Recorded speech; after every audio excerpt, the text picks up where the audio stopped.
ఫోన్లో మాట్లాడింది నువ్వేనా? అవును మేడం, నారాయణ మా నాన్నగారు, ఈవిడ మా అమ్మ మేడం. నమస్తే మేడం. నమస్తే అండి. ఇలాంటి టైంలో మిమ్మల్ని ఇబ్బంది పెడుతున్నాం. ఎంక్వైరీ కోసం కొన్ని వివరాలు కావాలి. అలాగే మేడం. అమ్మా, పూజారి గారు గుడి మూసేసి ఇంటికి ఏ టైంకి వస్తారు? రోజులాగానే 9 గంటలకు ఇంటికి వచ్చారమ్మా. మరి ఇంటికి వచ్చిన ఆయన మళ్ళీ బయటికి ఎందుకు వెళ్ళారు? తెలీదమ్మా. అర్ధరాత్రి లేచి చూసేసరికి మంచం మీద లేరమ్మా. అంటే మధ్యరాత్రి మీకు చెప్పకుండా బయటికి వెళ్ళారా? అవు పెద్దయినకి గీ షోకేమైనా ఉన్నదా? లేదు సార్. అంటే పెద్దయిన షరీఫ్ అన్నమాట. సీను వాగు.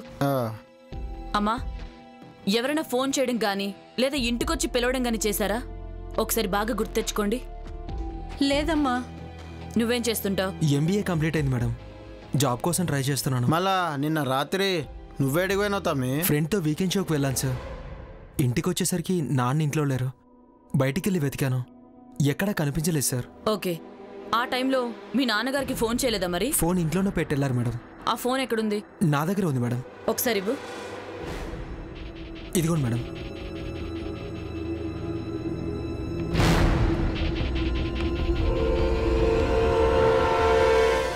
ఏమ్మా, మీ చుట్టాలతో గానీ ఈ చుట్టుపక్కల వాళ్ళతో గానీ గొడవలు ఏమైనా ఉన్నాయా? లేవు మేడం. ఈ ఏరియాలో అందరూ మాతోటి బాగుంటారు.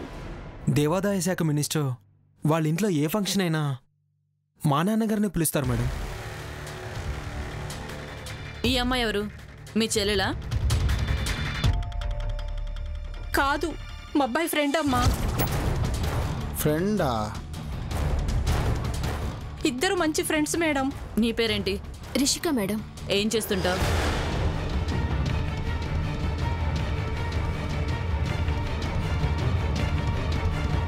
సాఫ్ట్వేర్ ఎంప్లాయీని మేడం. తనది బెంగళూరు మేడం. మా అమ్మ నాన్న రిషికను ఒక ఫ్యామిలీ మెంబర్గానే చూస్తారు మేడం. నిన్న రాత్రి నువ్వెక్కడున్నావు? నా రూమ్లో మేడం. అంకుల్కి ఇలా జరిగిందని శేషు ఫోన్ చేస్తే వచ్చాను. I see.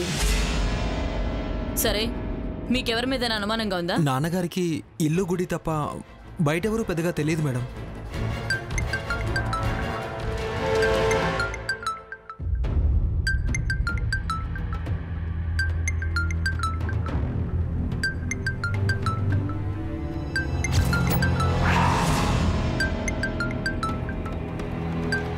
లంగా ఓనిలో ఉన్న అమ్మాయి ఇలాంటి టాటూ వేయించుకుంటుందా?